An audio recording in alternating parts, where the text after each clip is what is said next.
दोस्तों, मैं ज्ञानेंद्र सिंह आप सभी का अपने इस वीडियो में स्वागत करता हूं। दोस्तों, आज की वीडियो सभी के लिए बहुत ज़्यादा इम्पोर्टेंट होने वाली है, क्योंकि जिन जिन समितियों पे हमारे कंप्यूटर ऑपरेटर्स को वहां पर मर्चेंडाइज में दिक्कत आ रही थी, उनका सेल परचेज टैली नहीं हो रहा था और जिससे कि उन्हें डिफरेंस डालना पड़ रहा था। तो वो आगे से जब ई पैक्स बन जाएंगे तो वो किस तरीके से काम करेंगे, जिससे कि उनकी जो सेल परचेज होगी वो भी बिल्कुल एक्यूरेट होगी और जो उससे ट्रेडिंग क्लोजिंग स्टॉक का जो प्रॉफिट लॉस निकल के आएगा वो भी बिल्कुल सही रहेगा। तो आज हम उसे ही देखेंगे वन बाय वन करके। तो उसके लिए पहले तो हम मर्चेंडाइज मॉड्यूल में जाएंगे। मर्चेंडाइज मॉड्यूल में जाने के बाद हम यहाँ पर रिपोर्ट में जाएंगे। रिपोर्ट में जाने के बाद स्टॉक रजिस्टर से हम एक्सेल फाइल डाउनलोड करेंगे और फिर इस एक्सेल फाइल को गूगल शीट में डालकर और कैसे क्या करना है वो देखेंगे। तो हमने ये यहाँ से 1/4/25 से अभी 2/12/25 तक की स्टॉक रजिस्टर की एक्सेल में रिपोर्ट डाउनलोड कर ली है। उसे अपने सिस्टम में कहीं पे मैंने जैसे डेस्कटॉप पे इसको सेव किया है, ऐसे सेव कर लेंगे। मैंने इसको डेस्कटॉप पे सेव कर लिया है।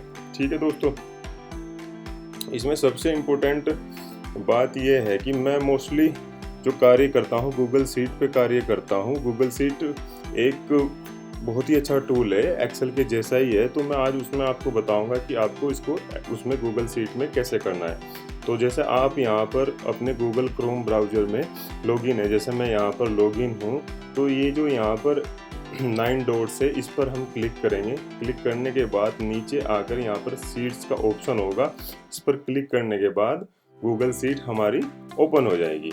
गूगल शीट ओपन होने के बाद हम यहाँ पर ब्लैंक स्प्रेडशीट पर क्लिक करेंगे।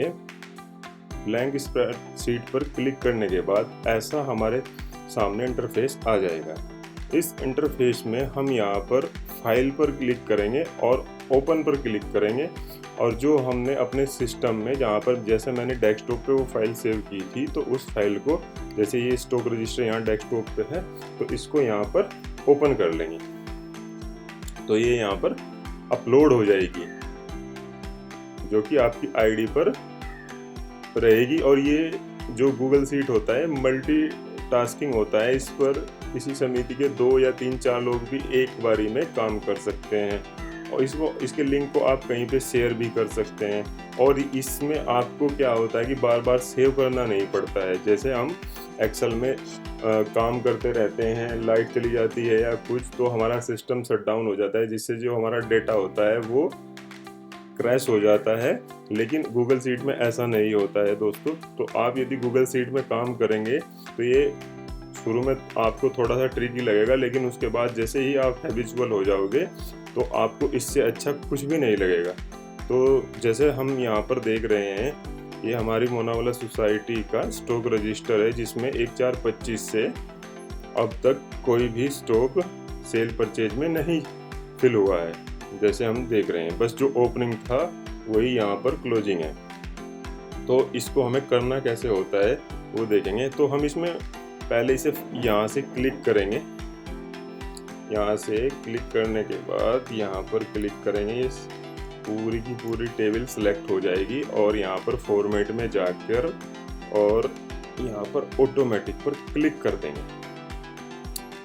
तो ये पहले क्या था, गूगल शीट जो ये वैल्यू थी इनको टेक्स्ट में कन्वर्ट कर रही, टेक्स्ट में मान रही थी, तो इसलिए वो हमें टोटल या मल्टीप्लिकेशन वगैरह में इसको सही नहीं दिखाती। तो इसलिए हमने ऑटोमेटिक किया है। ये अभी सब आ गए। जैसे मैं इससे यहाँ से यहाँ पर क्लिक करता हूँ तो ये पूरा सेलेक्ट हो गया। तो मैं यहाँ पे देखता हूँ तो इसका टोटल मुझे 2411, जो कि यहाँ पे पहले भी सिस्टम में 2411 है वो दिया है, वो ठीक है। तो इसका मतलब ये सभी डिजिट हमारी यहाँ पर ठीक आ गई हैं। ये हमें क्रॉस चेक करना है, ये भी ठीक है और ये भी ठीक है। तो इसमें दोस्तों जिस सोसाइटी में जिस तरीके के कार्य होते हैं या हुए हैं अगले 6 महीने में, उनके अनुसार इसको प्रिपेयर करेंगे और फिर इसको अपने सिस्टम यूनाइट ERP पोर्टल पर अपलोड करेंगे। अब यहाँ पर जो टोटल एक बार ही हमारा आ जाएगा ओपनिंग और सेल, परचेज और क्लोजिंग का, वो बिल्कुल एक्यूरेट रहेगा। अब उसी के अनुसार जब हम पोर्टल पर सेल करेंगे और परचेज करेंगे तो वो भी एक्यूरेट ही आएगी।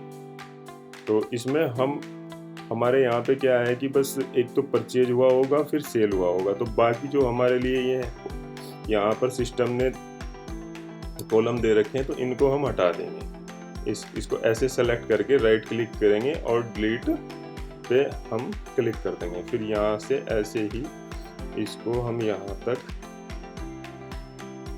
क्लिक करके इस पर राइट क्लिक करेंगे और फिर इसको डिलीट कर देंगे।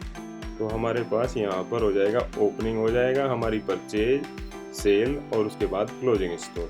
तो हम इसको ऐसे ही ऑटोमेटिक सेट करेंगे। अब दोस्तों कि ये हम इसमें क्या करेंगे तो इनके ना जो क्वांटिटी होगी वो फीड करेंगे और उसके बाद ये ऑटोमेटिक सर्व सही हो जाएंगे। इस पर भी मैंने राइट क्लिक करके इसको डिलीट कर दिया है।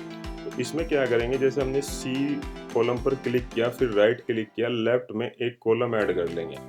ऐसे ही परचेज वाले पे भी एक कॉलम ऐड कर लेंगे। ऐसे ही सेल वाले पर भी एक कॉलम ऐड कर लेंगे। ऐसे ही क्लोजिंग वाले पर भी हम एक कॉलम ऐड कर लेंगे। तो इसमें हम क्या रखेंगे, यहाँ पर रखेंगे हम जो हमारे इसका रेट होगा वो रखेंगे कि ये पर्टिकुलर रेट क्या है, इस प्रोडक्ट का रेट क्या है। तो हमने रेट के नाम से यहाँ पर ये बना लिया है। इसको ही हम कॉपी करके यहाँ पर पेस्ट कर देंगे और फिर ऐसे ही यहाँ पर पेस्ट कर देंगे, यहाँ पर भी हम उसको पेस्ट कर देंगे। अभी हमारा मेन गोडाउन है, जिस सोसाइटी में एक से अधिक गोडाउन होंगे तो वो नीचे ऐसे गोडाउन आ जाएंगे। तो अभी हमारे पास यहाँ पर इस सोसाइटी में इतने प्रोडक्ट हैं 1 4 25 पे। तो इस सोसाइटी ने क्या किया होगा, परचेज की होगी, सेल की होगी, फिर उसके बाद इसका क्लोजिंग स्टॉक बचा होगा। तो हम इसको ऐसे ऑटोमेटिक सेट करना चाह रहे हैं कि जिससे कि हमारा जो ओपनिंग स्टॉक है उसमें हम परचेज करेंगे और फिर सेल करेंगे, यहाँ पे क्लोजिंग हमें ऑटोमेटिक दिखाई दे। हम इसमें ये आज सेट करेंगे। तो पहले तो हम इसका रेट निकालते हैं। रेट निकालने के लिए क्या करेंगे, इस कॉलम पे आएंगे, यहाँ पर इक्वल टू लगाकर हम फॉर्मूला लगाएंगे। ये तो इसका टोटल वैल्यू हुई, इसे डिवाइडेड बाय कर देंगे इसकी क्वांटिटी से, तो इसका रेट हमारे सामने आ जाएगा। तो ये रेट आ गया है इसका ना,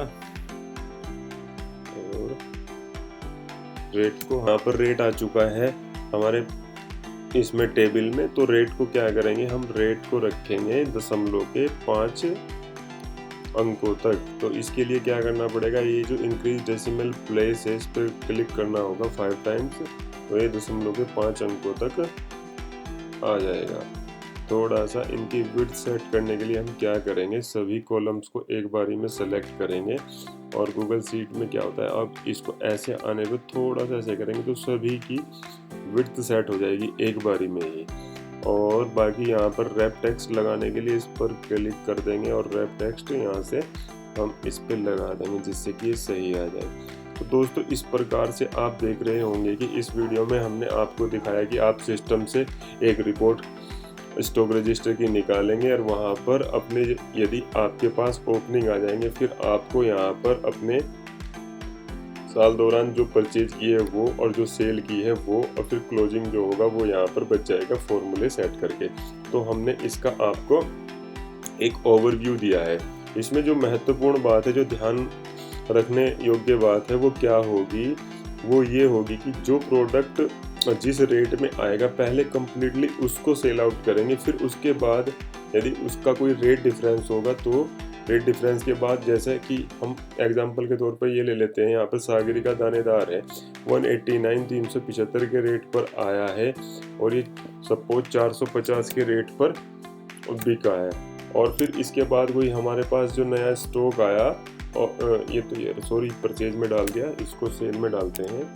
सेल में 450 के रेट से यह बिका है तो पहले हमें क्या करना होगा, ये 450 रुपये के रेट की बिक्री वाला पूरा का पूरा 189 प्रोडक्ट यहाँ पर सेल आउट करने पड़ेंगे, जहाँ पर इसका क्लोजिंग 0 बच जाएगा। और यदि उसके बाद कोई रेट चेंज होगा तो यहाँ पर ऐसे क्लिक करके राइट क्लिक करेंगे और एक रो बिलो ऐड कर लेंगे और इसमें क्या करेंगे, यहाँ पर आ जाएंगे, कंट्रोल डी करेंगे। कंट्रोल डी करने के बाद फिर जो हमने परचेज किया होगा, सपोज दैट हमने फिर इसके सागरिका दानेदार के फिर हमने 100 प्रोडक्ट परचेज किए जिनका रेट था 380 रुपये, 380 रुपये के हिसाब से।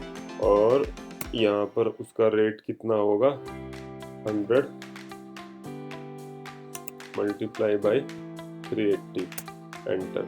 तो ये यहाँ पर उनका रेट आ गया। तो ये परचेज रेट को भी यहाँ पर भी हम ऐसे ही करेंगे, रेट को दशमलव के 5 अंकों तक हम ले लेंगे। ये सभी के लिए 5 अंकों तक हो जाएगा। फिर यदि इसका 450 रुपये सेल रेट था और यहाँ पर इसका सेल रेट अलग आ जाता है, जैसे यहाँ पर इसका ये 380 का आया तो यहाँ पर दूसरा इसका 470 या 450 भी होगा तो वो यहाँ पर डाल देंगे। हम केवल इसमें एग्जाम्पल के तौर पर यहाँ पर ले रहे हैं कि भाई हमको करना ऐसे है, क्योंकि यदि मैं 1 बाय 1 करके आपको सभी चीज़ों को बताऊंगा तो ये वीडियो बहुत लंबा हो जाएगा। ये मैं बिल्कुल आपको टू द पॉइंट मैंने इसमें बताया कि हमें कैसे कैसे करना है, कम से कम एफर्ट पे मैक्सिमम आउटपुट आप कैसे दे सकते हो, मैंने केवल इस वीडियो में ये बताया है। आपने इस वीडियो में देखा होगा कि सिस्टम की ही रिपोर्ट को हमने थोड़ा सा मॉडिफाई किया है और हमारे पास ये एक्सेल बन गया है दोस्तों। और इस प्रकार से मतलब हमारा टाइम भी बचा है और हम इसमें एक्यूरेसी में भी आएंगे। तो इन वीडियो को बनाने का मोटिव केवल यही है कि आप अपने कार्य को स्मार्टली कर पाएँ, जिससे कि आपका समय भी बचे और हमारे सॉफ्टवेयर में जो एंट्रियाँ करने में आपको समय लगता है उनमें भी आप जल्दी से काम कर पाएँ। तो इस वीडियो में तो मैं बस केवल एग्जाम्पल के तौर पर ही बता रहा हूँ। यदि आप चाहेंगे कि हम इसका कोई रियल टाइम एग्जाम्पल लेकर पूरा इसको सेट करें तो कमेंट में कमेंट करना और हम फिर उसके अनुसार किसी सोसाइटी का रियल टाइम एग्जाम्पल लेकर एक वीडियो बनाएंगे, जिससे कि सभी लोग समझेंगे और इस काम को कर पाएंगे। तो धन्यवाद दोस्तों, नमस्कार।